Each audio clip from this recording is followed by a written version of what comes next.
Bom dia a todos e a todas.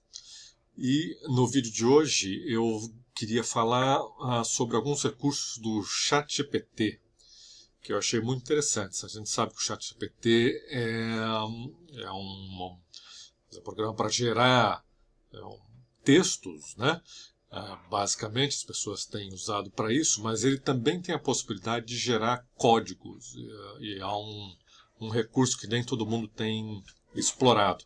Códigos, por exemplo, em VBA, né, que é a linguagem de programação do Excel, ou códigos em R, que é bastante utilizado aí em estatística. Então eu vou dar alguns exemplos de geração de códigos usando o ChatGPT, e eu peguei para isso o exemplo da amostragem, né, de como construir um código onde você calcula, por exemplo, o tamanho da amostra que você precisa ter, dado o nível de significância e o intervalo de confiança que você quer. Mas eu vou exemplificar aqui com um caso concreto. Então eu estou aqui no SPSS, com uma base de dados de 1.600 casos, são entrevistas, né, que a gente fez na cidade de Jundiaí, é uma pesquisa de vitimização. Então, por exemplo, a gente pergunta na pesquisa de vitimização essa questão 18 aqui. Você tem medo de frequentar algum bairro da cidade? Vamos ver lá os resultados. Então, como eu falei, são 1.600 casos válidos, né? 33,6% dos entrevistados disseram que tinham medo de frequentar algum bairro da cidade. Bom, era muito difícil e muito caro, quer dizer, e impraticável você entrevistar todos os habitantes de Jundiaí para obter essa informação, né? É por isso que a gente trabalha sempre com uma amostra. E como é que a gente chega a esse número de 1.600? Porque essa aqui era um tamanho de amostra né, adequado para fazer essa questão. Né? E que garantia que a gente tem que esse dado é representativo.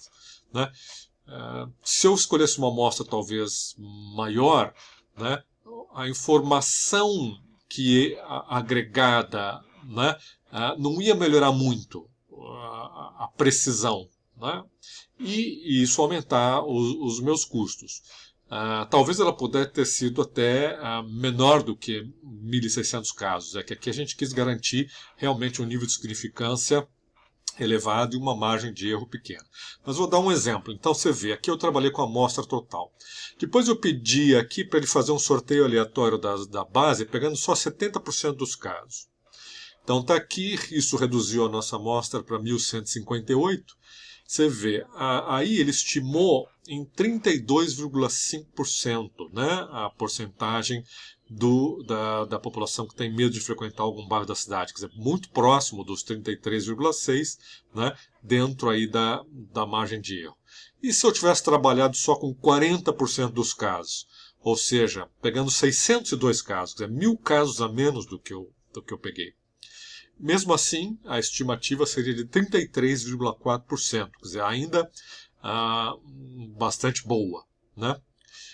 Aqui é um exemplo mais extremo. Vamos supor que eu tivesse entrevistado só 10%, né, da minha amostra, 148 pessoas. Aqui já a porcentagem vai para 40,9%, quer dizer, já bem diferente daquelas estimativas anteriores. Provavelmente, então, uma estimativa imprecisa.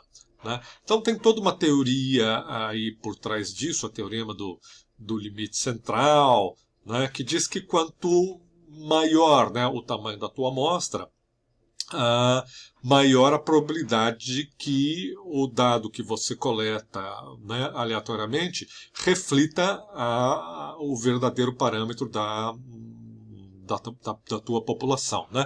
Nunca é 100% de casos, mas aí é um trade-off. Né? Chega algum momento que você tem que parar de perguntar porque é inviável. Então, você tem uma fórmula, né, para chegar a esse número ideal. Deixa eu ir lá pro ChatGPT. Eu estou com ele aberto aqui. e eu perguntei aqui para o ChatGPT, né, qual a fórmula para calcular o tamanho de uma amostra. Né? E aí, bom, ele fala lá um pouquinho, depende do tipo de pesquisa, depende da homogeneidade ou da variabilidade da tua população, né? Mas basicamente a fórmula é essa aqui, né? N, que é o tamanho da amostra, né? É igual a z ao quadrado vezes p, entre parênteses, 1 menos p, e ao quadrado. Onde z, então, é o valor crítico da distribuição normal padrão para o nível de confiança desejado. Então, por exemplo, a gente sempre trabalha com esse nível padrão, não precisa ser, né, de 95%. Né? O que significa isso? Significa que se eu repetisse essa minha pesquisa com diversas amostras de 1.600 pessoas da população de Jundiaí, em 95% delas eu ia achar um valor próximo daqueles 33%. Né? 5% das vezes podia estar fora, né, desse valor, dentro de um determinado intervalo. Né? Só que aqui ela está transformada já no score Z, né? Então a gente sabe que, por exemplo, 95% no score Z equivale a 1,96, 99% equivale a 2,64, enfim. Você tem lá as tabelas, né, com esses valores. O que é esse P1 menos P que tem no nominador? Né? É a proporção que você quer estimar. Às vezes você sabe, por exemplo, através de pesquisas anteriores, que mais ou menos 1/3 da população tem medo de andar em algum bairro. Então você pode usar essa informação. Né? Então esse P seria 30%, 1 menos P 70%. Né? Isso diminui, né, o tamanho da tua amostra. Se você tem alguma informação anterior já colhida de uma pesquisa ou alguma fonte qualquer. O pior dos mundos é quando você não sabe qual é essa proporção, né, da população, aí você chuta, né, de 50%. Então, P menos P seria 50 menos 50, 0,25. Quer dizer, esse é o caso em que aumenta o tamanho da necessidade da tua amostra. Né? E o E é o erro amostral desejado. Né? Quer dizer, eu quero que esse valor de 33 aí seja no máximo 5% a menos, ou 5% a mais, ou 3%, ou 1%. De novo, né? Quanto menor o erro amostral desejado, maior vai ser a amostra que você necessita para garantir que ele esteja dentro desse intervalo. Então, basicamente, o tamanho da amostra depende desses parâmetros e, obviamente, o parâmetro que não está aí, que são os custos, né, da pesquisa. Então, muitas vezes a pessoa faz o cálculo inverso. Olha, eu tenho grana suficiente para fazer 2.000 entrevistas. Então, com 2.000 entrevistas, qual é o nível de significância e o meu erro amostral, né? Mas, enfim, o critério científico aí seria, ao contrário, você primeiro definir, né, o nível de significância e a margem de erro que você quer. Isso depende muito também da importância da questão que você está perguntando. Se é uma questão crucial, você tem que garantir um nível de significância aí maior, uma margem de erro menor, uma amostra maior. Se é uma coisa assim não tão importante, como no caso aqui na pesquisa de opinião, você pode trabalhar com esses níveis padrão. Né? Então, olha só, antigamente eu aprendi a programar em BASIC. Né? Vou até mostrar para vocês uma curiosidade quase que histórica. Né? Isso é dos anos 90, quando eu fiz lá um curso de amostragem com o professor Heleno Bolfarini lá no IME, lá na USP, Instituto de Matemática e Estatística. Ele tem até hoje os cursos de verão lá. E eu descobri que nenhum pacote tinha uma funcionalidade dessa. Eu quero estimar o tamanho da minha amostra levando em conta esses parâmetros. Então eu criei na época lá em BASIC, né? Cálculo para amostragem, quando a proporção é um cálculo de uma proporção que eu quero saber, de um universo grande, a proporção é conhecida, né? Ou quando eu quero estimar uma média qualquer na população e assim por diante, né? Diversas situações. Então é isso, eu entro no programa, né, com o Z, com o P e com o beta, né, que é a margem de erro, e ele me calcula o N. Quer dizer, isso me tomou semanas, né? Claro que eu não era um exímio programador, mas você tinha que fazer isso na unha. Eis que hoje em dia, com o ChatGPT, você pode simplesmente chegar lá, né, e é o que eu fiz aqui, né? Escrevi simplesmente isso. Deixa eu escrever de novo, deixa eu ver se eu estou logado no ChatGPT. Se ele não fizer exatamente a mesma coisa, eu volto para esse exemplo, porque o ChatGPT às vezes ele muda, né, a resposta. Mas vamos lá. Então vou pedir para ele aqui fazer o que eu tive que fazer na unha nos anos 80. Crie um programa em VBA para estimar o tamanho necessário de uma amostra, onde o usuário entra com o nível de confiança e a margem de erro desejadas e tal. Vamos ver o que ele está me gerando.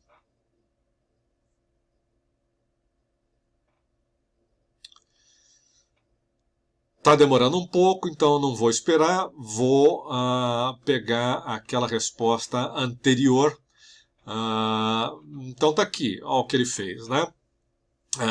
Solicitar o nível de confiança desejado em porcentagem, né? Você cria essa variável nível de confiança, é um input box, né? Quer dizer, vai abrir uma caixinha, você vai lá e digita no VBA. Né? Então, bom, vamos ver. Ele gerou esse código. Você copia simplesmente o código, né? Vai lá no Excel, na planilha, abre a parte do VBA, cola simplesmente. Né? Então, esse foi o código que ele gerou. Né? Primeira coisa, você então, é isso, entra com o nível de confiança desejado, 95, 96, 99 e assim por diante. Aí o que ele faz? Ele transforma esse nível de confiança numa distribuição normal padrão, né, no score Z. Depois ele pede a margem de erro desejada, né, você digita numa outra caixinha, por exemplo, 5%, 3%, 1%, né? Ele converte a margem de erro numa proporção, né? O tipo de variável é double e tal. Depois ele solicita então a estimativa de proporção da população. Se eu já sei que é 30%, eu coloco lá. Se eu não sei, né, eu assumo que seria 50%, é o meu pior dos mundos, né? Então você já colocou todos os parâmetros que ele precisa.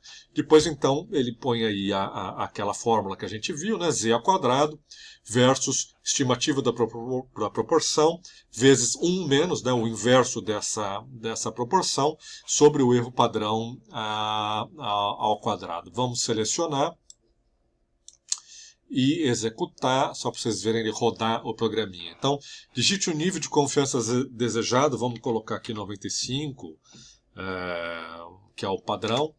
Margem de erro desejada, vamos colocar a margem de erro 3% a mais ou a menos. E estimativa de proporção da população, eu sei que é mais ou menos 33%, né, da população que tem medo. Então, acho que eu tinha que ter colocado ali em porcentagem para ele me dar na escala certa. Vamos lá de novo. Aqui é 95. Aqui vamos trabalhar com 5%. Aqui é 0,30, 0,3. É isso. É isso. Então, o que ele está me dizendo é que eu precisaria de uma amostra de 323 pessoas só, né, para me garantir que aqueles 33%, então, é uma estimativa razoável, né, dentro de um nível de confiança de 95% e de uma margem de erro de, acho que 5% que eu pedi.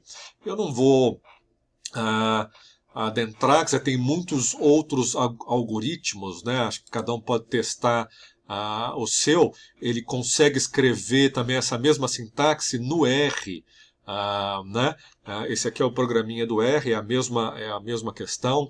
Então é bastante interessante esse recurso, achei interessante trazer para vocês. Espero que tenham gostado aí do vídeo de hoje. Obrigado.